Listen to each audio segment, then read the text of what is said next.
Big TV భక్తి సమాచారం WhatsApp ఛానల్లో జాయిన్ అవ్వండి. అన్ని విశేషాలు ఎప్పటికప్పుడు తెలుసుకోండి. షష్టగ్రహ కూటమి మీనరాశిలో ఏర్పడుతుంది కాబట్టి దాని ప్రభావం మనకి ఎక్కువ ప్రతికూలంగా ఉండదు. తర్వాత ఈ గ్రహ కూటమి ఏర్పడుతున్నప్పుడు ఏ గ్రహాలు మనకి గ్రహాలు రెండు రకాలు, శుభగ్రహాలు, పాపగ్రహాలు. పాపగ్రహం అనగానే మనం చేసే పాపం లాంటిది కాదండి, నకారాత్మక శక్తి, రుణాత్మక శక్తిని ఇచ్చేటువంటి గ్రహాలు.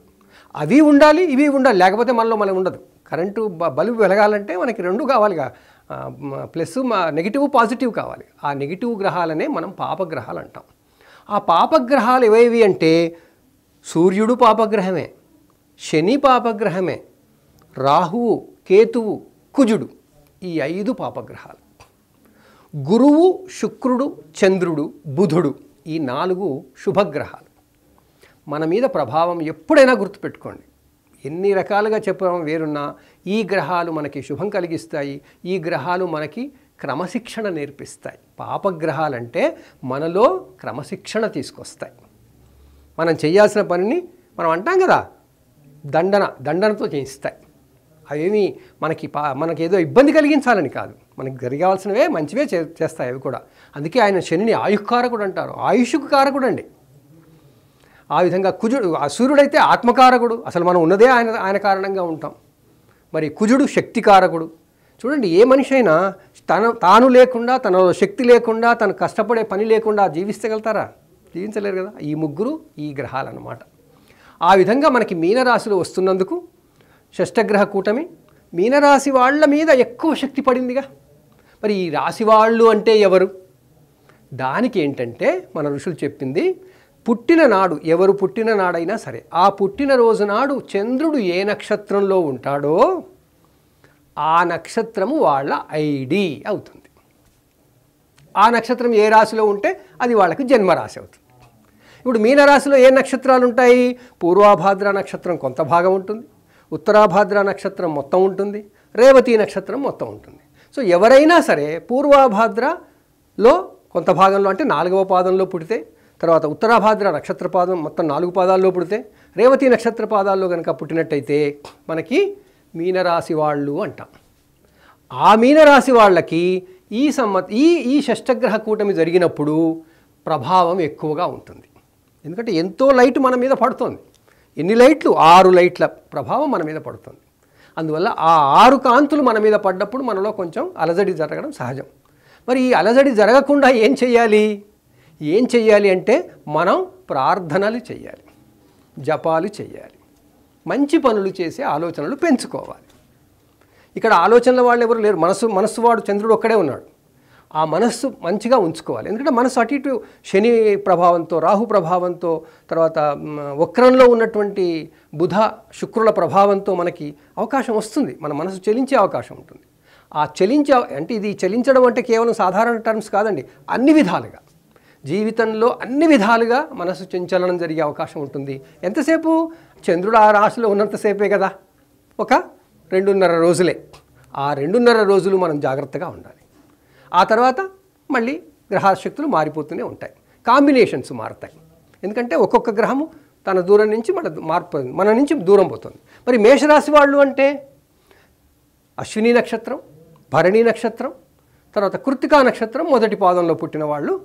అంటే వాళ్ళు పుట్టినప్పుడు చంద్రుడు ఈ నక్షత్ర పాదాల్లో ఉంటే వాళ్ళది మేషరాశి అంటాం. ఇలా అందరికీ చాలా వరకు తెలిసి ఇప్పుడు మనకి బోల్డ్ అన్ని వనరులు ఉన్నాయిగా ఏ రాశి వాళ్ళని తెలియడానికి. అలా మనకి ఏ రాశి వాళ్ళకి ఇవి ఏం జరుగుతాయి, ఇది మీనరాశి వాళ్ళకైతే వాళ్ళున్న చోటే ఇది జరిగింది కాబట్టి వాళ్ళలోని శక్తి, వాళ్ళలోని పంచభూతాలు ఏవైతే ఉంటాయో, వాళ్ళు పుట్టినాడు ఇదంతా అన్నీ ఉన్నాయి కదా, ఆ మీనరాశి కదా వీళ్ళు. అందువల్ల మీనరాశి ప్రభావం వీళ్ళ మీద పడుతుంది. ఒకటి గుర్తుపెట్టుకోండి, ప్రతి మనిషి ఏదో ఒక రాశివాడై ఉంటాడు. తర్వాత పంచభూతాలు అంటే మొత్తం నవగ్రహాలు మనలోనే ఉంటాయి. ప్రతి మనిషిలో నవగ్రహాలు ఉంటాయండి. ఆ నవగ్రహాలు, మనలో ఉన్న నవగ్రహాలు బయట ఉన్న నవగ్రహాలతో మమేకం అవుతున్నప్పుడు మనలో శక్తి పెరుగుతుందా, తగ్గుతుందా? ఆ శక్తులు దూరంగా ఉంటే మనకి ప్రభావం తక్కువగా ఉంటుంది. అలా మన నుంచి అవి ఎంత దూరం ఉన్నాయి, మొత్తం చుట్టూ కనుక వాళ్ళు లెక్క పెడితే 12 గదులు చేశారు కాబట్టి 12 ఇళ్ళు అన్నారు. అందువల్ల 12 ఇంట, 1 ఇంట, 2 ఇంట, 3 ఇంట అంటారు. ఆ విధంగా మీనరాశిలో వాళ్ళందరికీ మీనంలో 1 ఇంట లగ్నంలో అంటారు. వీళ్ళందరూ ఉంటారు. మరి మేషరాశి వాళ్ళైతే ముందుకెళ్ళిపోయారు, వాళ్ళకి 12 ఇంట అవుతుంది. వెనక రాశి కదా 12 ఇంట. 12 ఇంట ఉంటే ఏమవుతుంది అంటే అన్నీ పోగొట్టుకుంటున్నామా అన్న భ్రమ కలుగుతుంది. ఒక్కొక్క ఇంటికి కారకత్వాలు ఉంటాయి. మనకి ఎలా జరుగుతుంది, ఏం జరుగుతుంది అనేది తెలుస్తుంది. సో 12వ ఇంట్లో కనుక ఉన్నట్టయితే గ్రహాలన్నీ మనం ఏదో పోగొట్టుకున్నట్టుగా మనకు అనిపిస్తుంది. అది ఎన్ని రోజులు? 2 రోజులే. ఆ తర్వాత మళ్ళీ శని శక్తి, అందరి శక్తులు మన మీద పడుతూనే ఉంటాయి. ఆ విధంగా వృషభ రాశి వాళ్ళకి 11వ ఇల్లు ముందుకెళ్తుంటే ఇది వెనక నెంబర్ మారిపోతుంది. సో వృషభ రాశి వాళ్ళకి అన్నీ చాలా బాగా జరుగుతాయి. ఎందుకంటే 11వ ఇల్లు అనుకూలమైన ఇల్లు. తర్వాత మిథున రాశి వాళ్ళకి 10వ ఇల్లు. 10వ ఇల్లు అంటే ఏదైనా గుర్తుపెట్టుకోండి, మనం జీవితంలో జీవించడంలో యాక్టివ్గా ఏదైతే ఉంటామో, యాక్టివిటీ ఏదైతే ఉంటుందో అది 10వ ఇల్లు. సో మిథున రాశి వాళ్ళకి యాక్టివిటీ చేయడానికి బోల్డంత ఎనర్జీ వచ్చేసింది. కావాల్సిన దానికన్నా ఎక్కువ ఎనర్జీ ఉంది ఇక్కడ. అందువల్ల ఎన్నో పనులు చేస్తున్నాం అనిపిస్తుంది. జాగ్రత్తగా చేయాలి. ఎందుకంటే శక్తులు 5-6 శక్తులు ఉన్నాయి కదా, అందువల్ల జాగ్రత్తగా పనులు చేసుకోవాలి. తర్వాత వాళ్ళకి కర్కాటక రాశి వాళ్ళకి 9వ స్థానం అవుతుంది. 9ని జ్యోతిషంలో పూర్వపుణ్యము అంటారు. పూర్వపుణ్యం అంటే మనం పుట్టక ముందు గత జన్మల్లో మనం చేసుకున్నటువంటి పుణ్యపాపాలు.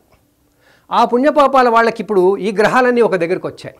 అంటే వాళ్ళందరికీ పూర్వజన్మల్లో ఈ అన్ని 6 గ్రహాల నుంచి వాళ్ళకి సపోర్ట్ ఎక్కువగా వచ్చింది కాబట్టి ఇప్పుడు అవి ఆ స్థానానికి వచ్చాయి. అందువల్ల ఆయా గ్రహాల కారణంగా వాళ్ళకి ఎంతో మేలు జరుగుతుంది. శని కారణంగా అంటే వాళ్ళు పనిచేసే విషయంలో చురుకుగా ఉంటారు. రాహు విషయంలో అంటే భ్రమపడడంలో కూడా కాస్త చురుకుగానే ఉంటారు. తర్వాత బుధుడు శుక్రుడు వక్రించి ఉన్నారు కాబట్టి బుధుడు మాట్లాడే మాటల్లో కొంచెం తేడా రావచ్చు. అంటే అనుకోకుండా నోటి నుంచి ఏదో మాటలు రావచ్చు. శుక్రుడు వక్రంగా ఉన్నాడు కాబట్టి తాను చెప్పే విషయాలు మిగతా వాళ్ళు అర్థం చేసుకున్నలో కొంచెం పొరపాట్లు రావచ్చు. ఇలా వక్రంగా ఉన్నందుకు అదే రుజుగతిలో ఉంటే బాగుండేది. ఆ క్రమంగా ఈ కర్కాటక రాశి వాళ్ళు తమ దైనందిన జీవితంలో ఈ 2 రోజుల పాటే కాకుండా ఇది సంవత్సరాది నాడు జరుగుతుంది కాబట్టి సంవత్సరం మొత్తం కూడా జాగ్రత్తగా ఉండాలి. ఇది చాలా ముఖ్యమైనది. దాని తర్వాత మనకి సింహరాశి వాళ్ళకి ఇది 8వ స్థానం అవుతుంది. 8వ స్థానము అంటే ఏంటి? మనకి అకస్మాత్తుగా ఏదైనా జరుగుతుంది లేదా అనుకోనివి జరగడం అనేది 8వ స్థానానికి. వీళ్ళకి కొంచెం అది దుస్థానము అంటాం. అంటే ఆ కారణంగా వాళ్ళకి ఎక్కువ ప్రతికూలతలు ఎక్కువ కనపడతాయి. ఆ ప్రతికూలతలు కనపడతాయి కాబట్టి మనకి సింహరాశి వాళ్ళకి అంటే సింహరాశిలో ఏమేమి నక్షత్రాలు ఉంటాయి? మనకి మఖా నక్షత్రం, పుబ్బ అంటారు, పూర్వ ఫల్గుని అంటారు. తర్వాత ఉత్తర ఫల్గుని అంటే ఉత్తరా నక్షత్రం మొదటి పాదం ఉంటుంది. వాళ్ళు ఆ రాశుల్లో ఆ నక్షత్రాల్లో పుట్టిన వాళ్ళు సింహరాశి కనుక తమ రాశి అయినట్టయితే వాళ్ళు జాగ్రత్తగా ఈ 5-6 గ్రహాలకి సంబంధించినటువంటి స్తోత్రాలు అవి చదువుకోవాలి. లేకపోతే అనుకోనివి ఏదో జరగవచ్చు, ఏ రకంగానైనా జరగవచ్చు. ఆ తర్వాత ఇది కేవలం ఈ 6 గ్రహాలకు సంబంధించిందేనండి.